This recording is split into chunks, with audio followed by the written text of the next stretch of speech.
ज्ञान प्राप्ति का साधन शीर्षक से मैं एक प्रेरणादायक कथा आपके सामने रख रहा हूँ। भरद्वाज मुनि का पुत्र था यवकृत। उसके पिता के मित्र रैभ्य के दोनों पुत्र पराबसु और अरबाबसु प्रतिष्ठित वैदिक विद्वान थे। उनका यश चारों ओर फैला हुआ था। यवकृत को उनकी ख्याति से ईर्ष्या हुई और उसने देवराज इंद्र को प्रसन्न करने के लिए कठोर तप करना शुरू कर दिया। वह तप के तहत अग्नि में अपने शरीर को कष्ट देता रहा।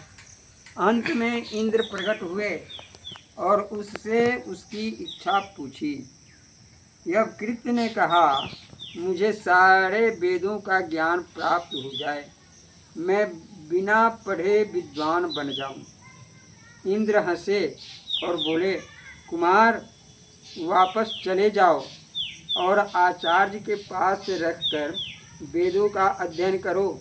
यह कहकर इंद्र अंतर्ध्यान हो गए।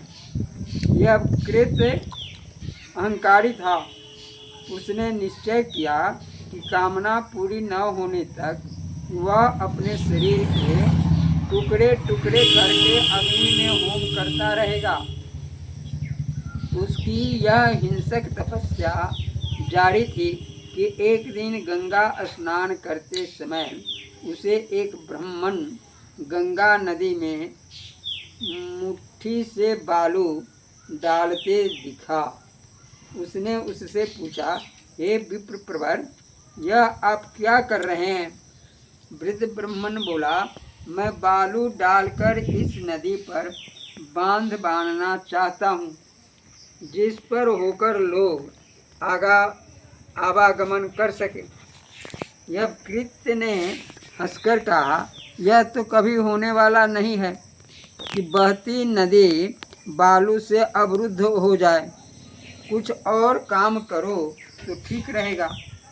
इस पर ब्राह्मण ने कहा, यदि मेरा परिश्रम बेकार है तो बगैर अध्ययन के वेदों के पार जाने का आपका तप भी व्यर्थ है।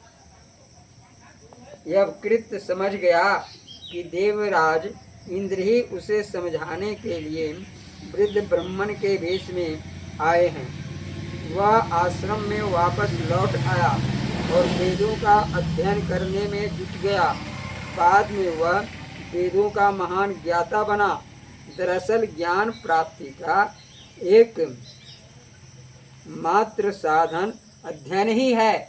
इसे हमारे पोते सोनू समझते नहीं हैं और केवल मोबाइल देखने में ही अपना जीवन व्यतीत करते हैं।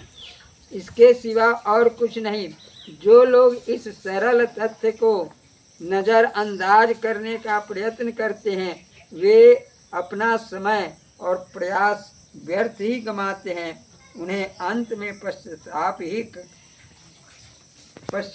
ही हाथ लगता है। इसलिए विद्यार्थी जीवन में 20-25 वर्षों तक हर विद्यार्थी को ज्ञान प्राप्त करने के लिए अपने कोर्स के पुस्तकों में जी जान से पढ़ना चाहिए, ताकि वह अपने लक्ष्य तक पहुंच सके। इधर उधर की बातों में नहीं जाना चाहिए, ज़्यादा खेल कूद में नहीं जाना चाहिए, घर के काम काज में भी कम हाथ बटाना चाहिए, माता पिता की आज्ञा को मान कर चलना चाहिए, मोबाइल में ज़्यादा समय नहीं देखना चाहिए। जय श्री सीते। यह प्रसंग आपको अच्छा लगे तो मेरे YouTube चैनल का नाम है सीतामढ़ी कथा। इसे आप अवश्य देखने का प्रयास करेंगे। जय श्री सीते।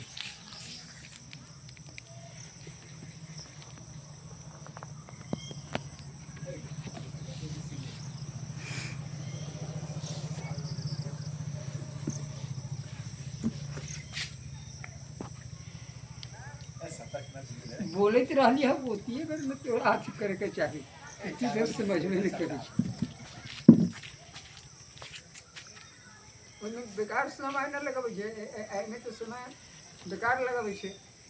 कट कर।